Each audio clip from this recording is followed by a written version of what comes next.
Hey, Captain. I got a thing I want to ask you. It's kind of big. I was thinking about what you said before, after we went to the Lost Hope on the Groundbreaker.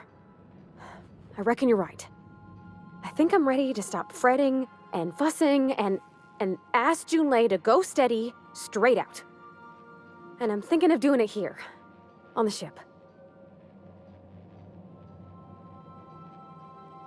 I was kind of hoping you'd offer. The thing is, I can't ask her over like this. I mean, look at me.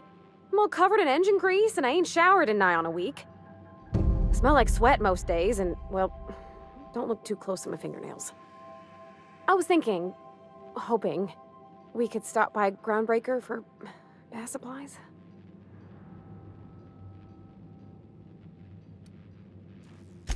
Oh, that nice older lady in the rest and go, Miss Gladys? She seemed to know lots of things. Maybe she knows where to find fancy soap.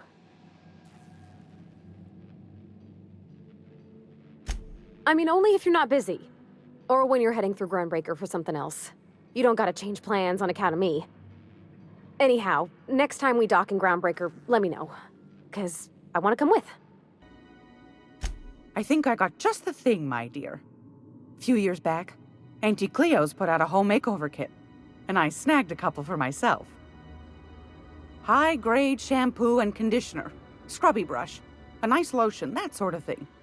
I still got 'em, too. What's the scrubby brush for? Cleaning around your nails, sweetheart. Gets the engine grease out. Makes your hands soft. Most folk don't got the time. Or bathtubs for such, me included. I'll let you have one on clearance.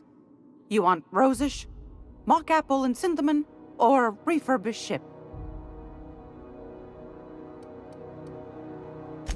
Oh, gosh.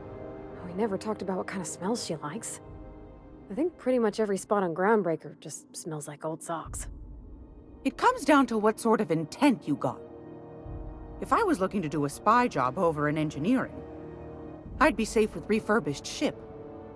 Now, if I was a young thing trying to come on all precious-like, I'd probably go with rosish. But if I was doing it for my own self, I'd pick mock apples and cinnamon. I guess you could eeny-miny mow it? Take your time, dear.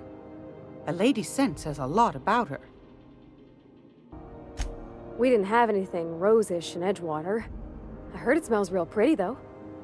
I'll just wrap that up for you, since it's for a special occasion. I'll pay for that, ma'am. Thanks for being so helpful. Oh, thanks, Captain. I'm gonna put these someplace safe. In her messages, Junlei said her mama used to make this dish for Monarch. Dustback casserole. Saltuna and Xenogold needle mushrooms. And then for dessert, there's a thing called, sweetheart cake. It's made with almond paste and wax gourds. There's gotta be some place in Stellar Bay that can bake a casserole. And I heard tell there's a Rizzo's town near there called Cascadia what specializes in sweets. Thanks, Captain. I know I'm asking an awful lot, but I'm sure it's gonna be worth it. That was a real popular meal 10, 20 years back, before the board tucked tail and ran. These days, everybody's had a belly full of salt tuna. They all want borscht. And the mushrooms, well, not many venture out of town, what with the monsters hereabouts. I can whip one up for you, but it'll cost. Here's a menu. Oh, yikes. I can't cover this much, Captain. You got it. I got all the ingredients. Should only take about an hour in the oven.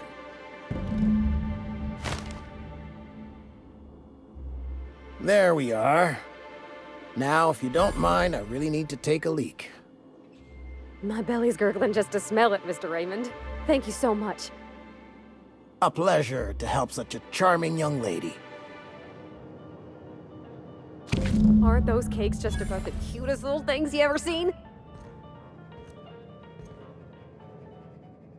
The dustback casserole Mr. Raymond made smells incredible. Oh, I kind of want to take a little taste. But I'm gonna be strong. Now look how cute these cakes from Cascadia are. Someone even traced little hearts in them. I guess that settles dinner. Thanks for hauling me all over creation, Captain. Well, I was gonna, but then it hit me. I got this nice meal all planned out with music, and I got that soap to scrub up with, but I don't got nothing nice to wear, Captain. I don't have a head for fashion, and I can't really picture myself in something clean and pretty. That place we went in Byzantium, Jolicoeur's haberdashery, I bet they'd have something.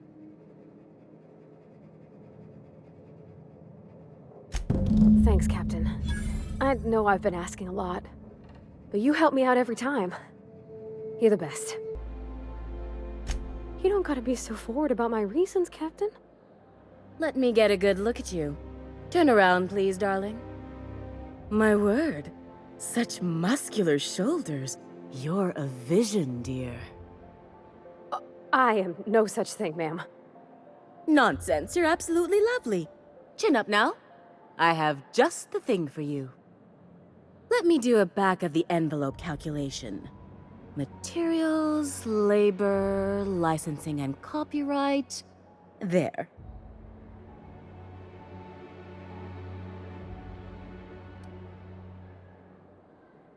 Love? That's the ultimate luxury, darling. Love. Oh, gracious me. I don't get why that's funny, ma'am. Oh, my cherub. Who woos for love anymore? That's so... precious. All right, Captain. Here is the absolute best I can do for you. There are some things I simply cannot skimp on, darling. Such a lovely young lady deserves the best. Now stand back. Back! I'll enter the settings and get these machines spinning. You'll be broke to bespoke in merely an hour. And there we are, my darling girl. I wish you a splendiferous evening. And if you don't mind my asking, have you any interest in modeling? What? Oh, no, ma'am. All them eyes staring at me? I couldn't. No way, no how. I get scared just thinking on it. I wish you weren't so shy, my Violet. You truly are beautiful. I hope your date sees that as clearly as I. Oh, can you believe this outfit? It's so handsome, I'm almost afraid to touch it. Well, I guess that's everything then. After all this time, I just have to actually do it now. You know, there's a part Junlei's been looking for to fix up the air cyclers. They only carried them on big colony ships, like the Hope. I know. For a while, it felt like everything I did was a little bit of help. And it meant I didn't have to ask her to be mine. Not yet. Not for real. Next time we dock with Groundbreaker, I'm doing it. I'll send June a message and ask her over. Oh, this is real scary, Captain. I'm grateful for all you done. I swear, next time we put into Groundbreaker, I'm gonna do it. I'm gonna ask her over. Oh, I'm so nervous. Having trouble focusing on my work. All right, she's on her way. How do I look? Oh, my hands have finally stopped shaking. All right. Deep breath. Here I go. Anyhow, so I told him, Dad, I'm a big girl now. I ain't need your help. I can do it on my lonesome. What did he say to that? Have at it then. And he handed me his favorite wrench, the one he used for the canner. He's probably half as tall as I was. He didn't scold you for talking back to him? Nah, he was never like that. I always thought it was funny when I get indignant about something. Then he'd watch me do whatever it was, make sure I didn't get hurt, but he'd never interfere. I learned a lot that way. I wish I could have met him. Anyone who helped shape you must have been a special person. Okay, Captain, she's gone.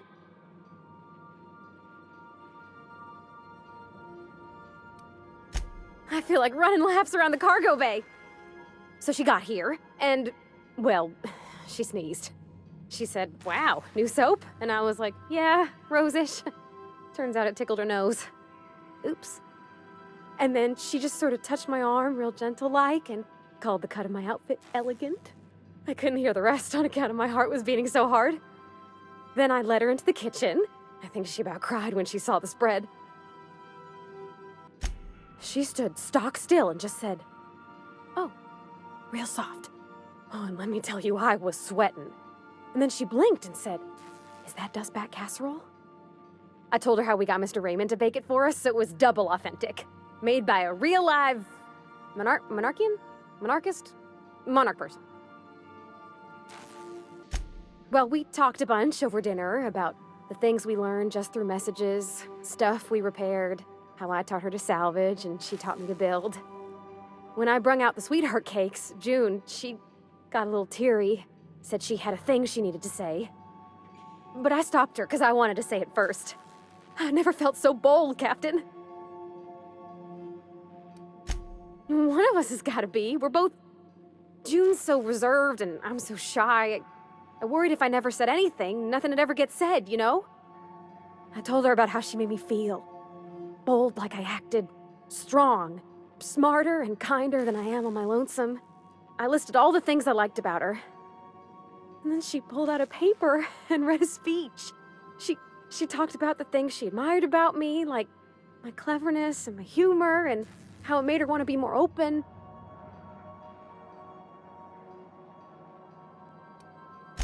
She was worried she wouldn't get the words out right, especially after that message about Isabel. It's sweet. Anyhow, when she wrapped up, I asked her to be my girlfriend. And Captain, she said yes! And then she sneezed again, on account of the flowery soap. We talked about it some. I told her I wasn't sure how it'd work, how I've had a bad time of it in the past. She said we'll take it as it comes. Fix things together. Share meals, talk. Maybe she could rub my shoulders when they're sore. I said I might like that. It's all on your account, you know. Imagine if you'd never taken me out of Edgewater. I'd have never met Junlei at all. I don't know nothing about the Vickers capital P plan, but you've sure changed my life. So, if you don't mind, I'm just gonna head to my cabin and happy scream into my pillow for like an hour.